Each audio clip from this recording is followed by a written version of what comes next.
Kingpin plays a huge role in this series. And with Vincent on board, and he just raises the stakes. In this story, Kingpin is a brutal, brutal character. So much of Vincent's performance was unscripted. What did you do?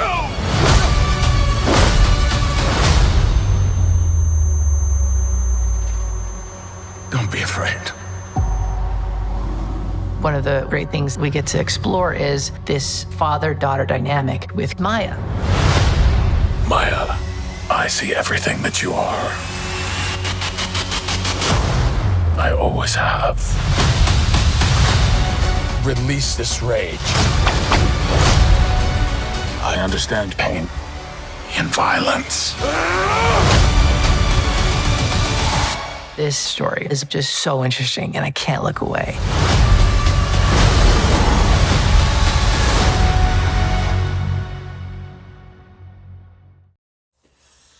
What's going on, guys? Bart here with Television, and today we're going to be continuing our coverage of Echo, and we'll be getting into episode 3 entitled Tuklo.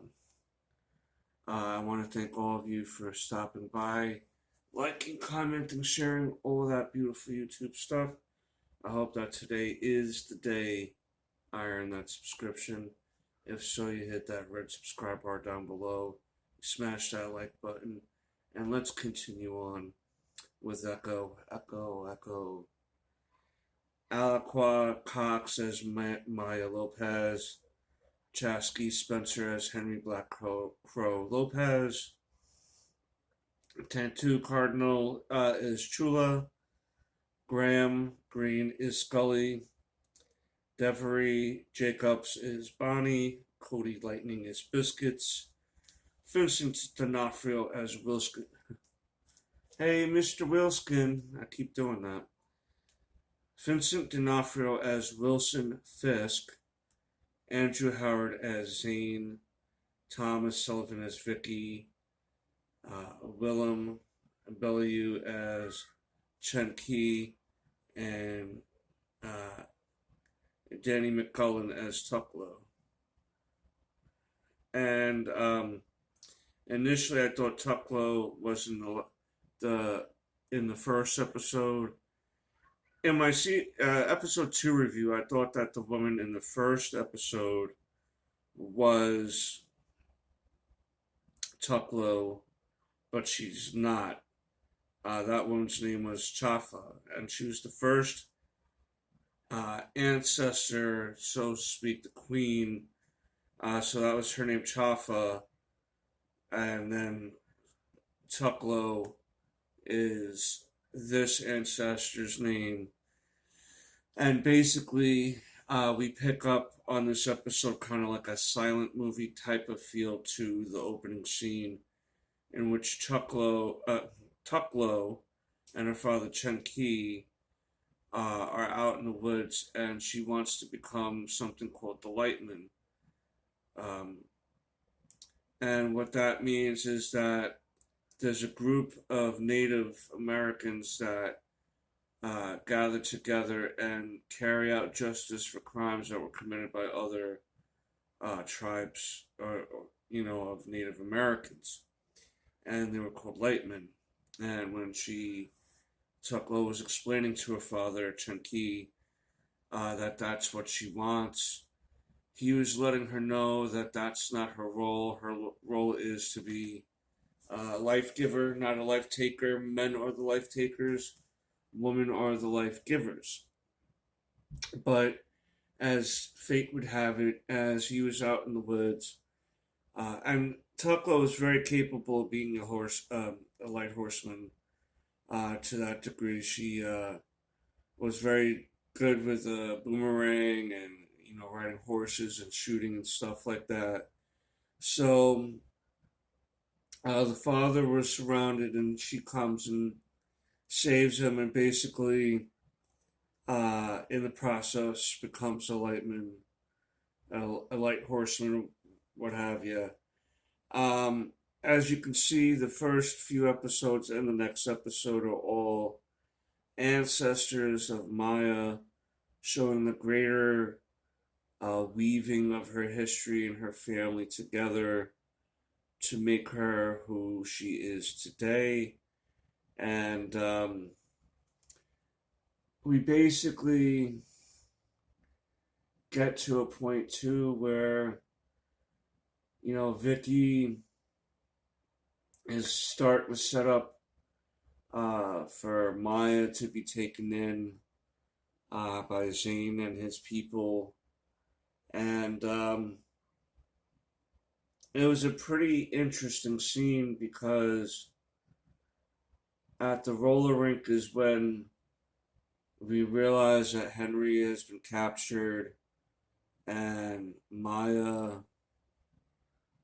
is also, you know, captured. The cousin comes to find out about why she hasn't come to see her Bonnie, right? Because she overheard Biscuit trying to sell his PlayStation to help fix the grandmother's car that he wrecked in the previous episode. And I feel, oh, and this is also dealing with the aftermath of the explosion of the train car last episode too. So basically, Vicky sets up Maya to be collected by Zane and his people, and through certain innovations like Maya making bootleg BB guns, so to speak. Henry, is it Henry? What's his name again? Yeah, Henry helping to try to make sure everyone gets out of there. And now he's kind of on board with her and him kind of teaming up and stuff like that. And basically near the end of this episode, when she goes home to settle down for the night, she sees someone that she didn't think she'll ever see again. And basically, it's Wilson Fisk, aka the Kingpin. And this is the first time we see him basically up and about since Hawkeye. The scene they showed him earlier in the season was him still laid out unconscious on the bed, hospital bed, or what have you. And her face is totally in shock that he's standing there. She's not sure if what she's seeing is true or not. And he starts stepping forward, and you see the eye patch on his eye and stuff like that. They do show the injury at some point later on in the season.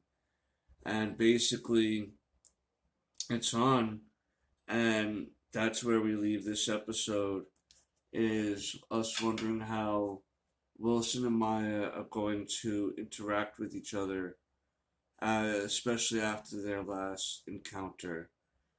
I will say that was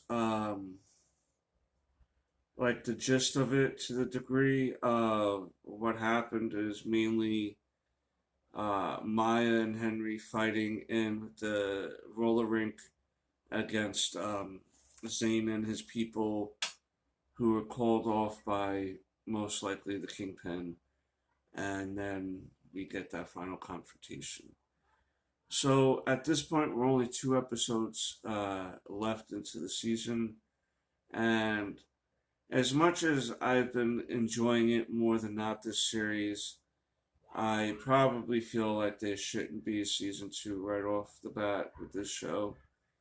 And I think that if you're going to use Echo as a character, try to put her in with the Defenders or something like that, because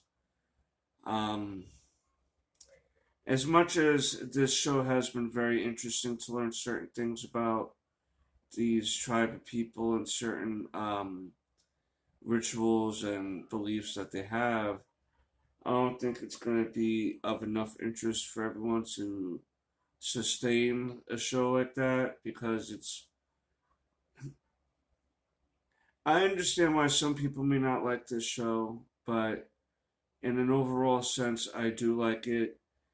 I will say that I think that her fighting should have been a little bit better with certain things, or, not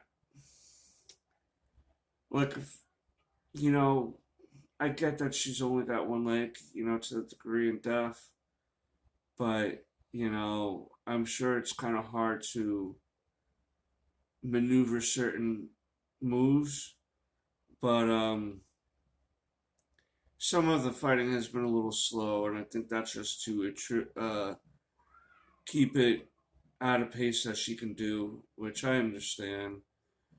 But if I'm gonna be a nitpicky, maybe that's my only nitpick about this show, is that she could have did a little bit more reps with the fight choreograph guy. But in an overall sense, I'm digging kind of what the themes are of this show is, and I think it is interesting to see her communicate with people around her. Um, the willingness to learn sign language, which is another little nitpick. Not that someone who's deaf shouldn't be in the lead of a show, but because they should have stuck with doing the sign language only, without the actor talking about what they're signing, and just leaving subtitles on the bottom. Because the whole signing, right, and then trying to talk to keep up with the signing is throwing it off a little bit. Just again, another little nitpick. Not saying deaf people don't have a place in shows, but just do subtitles. You know what I mean? So then the people who are sign languaging with each other can talk a little bit more naturally. They don't talk in a show where they're talking about their day, and then it's like they have to go extra slow or extra fast. Make it more natural. Just leave subtitles on the bottom of the screen for those type of conversations, maybe in the future. There is a cool little thing that they did with Kingpin to communicate with Maya, but I understand why Maya got mad at that, in a sense. But we'll discuss that next episode. I want to thank all of you again for stopping by, liking, commenting, sharing, all that stuff. Again, I hope that today is the day I earn your subscription. And that's pretty much where we're at right now. We're 2 episodes away from Echo. I'm still trying to figure out when we're going to do this 300 watch along. Actually came in the mail. There it is. Like $5 too. Can't really go wrong for that. But yeah, guys, that's my thought on this episode. You let me know down below. But until next time, peace, Snookums.